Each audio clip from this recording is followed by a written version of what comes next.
The Black Plague, also known as the Black Death, was a devastating as well as highly virulent disease that first appeared in Europe around 1347.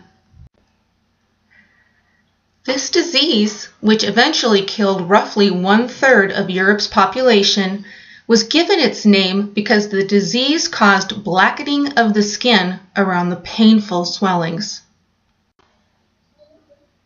When the victim's blood was let, which we will discuss in later detail, the blood that was exuded was black, thick, and vile-smelling, with a mixture of greenish scum.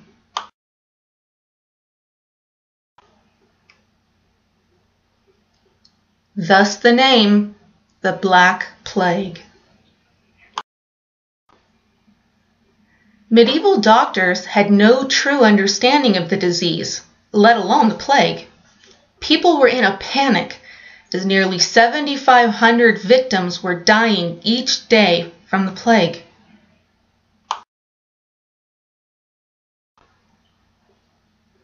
Doctors were desperate to find a solution and threw anything they could at it.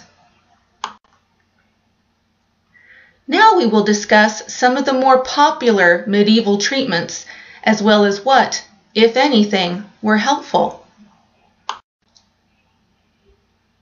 During the Black Death, people were told to carry sweet-smelling flowers with them wherever they went. If they couldn't get flowers, they were told to carry packets of herbs. French pomander, which are balls of perfume, became popular with the upper class. Others closed windows so that the bad smells in the winds wouldn't enter their homes. This treatment, of course, failed. People as well as doctors were told to wear these masks filled with sweet-smelling scents. These likely helped with the stench of the victim and possibly gave the doctor a primitive style of today's modern hospital protective equipment.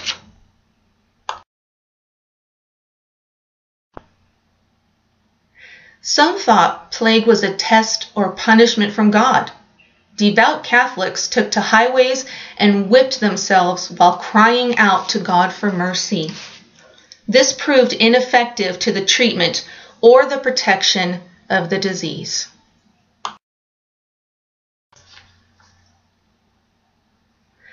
Rotten treacle, which is a byproduct of sugar production, would be given to sick patients.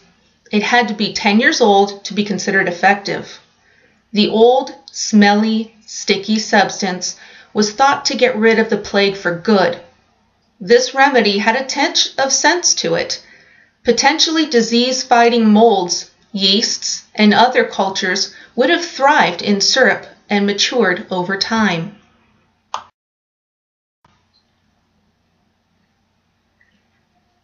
Leeches were a common attempt at ridding the plague. These were a fairly painless method of bloodletting.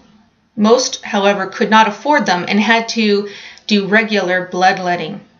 Using an unsterile knife, they would push a blade into the vein and drain the blood into a bowl.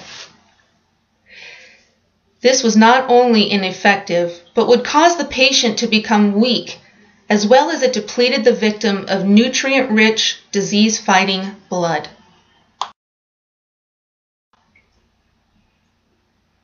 Another attempt at ridding the plague was crushed emeralds. These were ground down to a fine powder in a mortar and pestle, then either mixed with a liquid and drunk like a potion, or mixed with food, or in bread and eaten, or swallowed on its own as a powder. This was terrible to eat with taste and texture similar to glass. This could cause a rupture in the victim's esophagus, stomach, or intestines, adding yet another painful way for this patient to die. Plague victims also were bathed in urine several times a day to relieve symptoms. They also drank it. Urine was collected by non-infected members of the public and given or sold to the sick. Though urine is known to be sterile, this is only true for a very short time.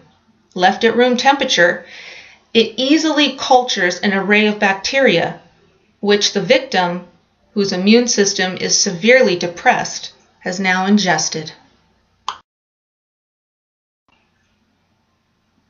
The Vickery method, named after Thomas Vickery, who was an English doctor who invented the technique. People would shave a hen's backside and strap it to the patient's swollen lymph nodes while the chicken was still alive. When the chicken got sick, they would wash and shave the chicken again until only the chicken or the victim was healthy. This again was not only ineffective, but by leaving the hen's backside directly on the open sore, this could easily contaminate the sore with infected chicken feces, leaving the patient yet again fighting another bacteria. This attempt was by far one of the most horrendous ways that medieval people tried to rid the plague, killing their Jews. They decided to treat the plague by purging earth of Jews. Governors of cities across Europe rounded up Jews, boarding them in homes, then set the house on fire. This was because a group of Jews were tortured into confessing they were behind the plague.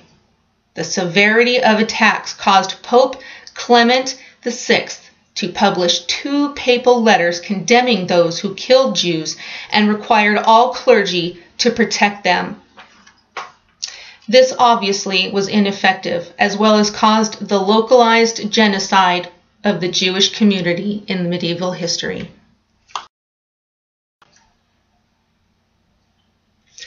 By the end of its 14th century cycle, the Black Plague killed roughly 200 million people and forever changed the European landscape.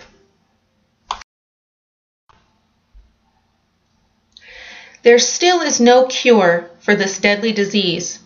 However, scientists continue to study the ever-changing disease in the hopes of curing and eradicating it from the face of the earth.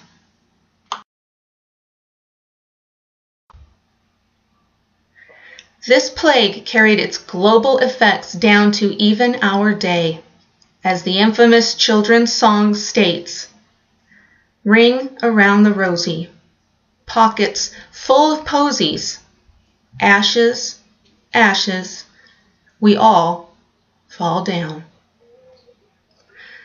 I'm Cherie Nicholas with the Nicholas Channel.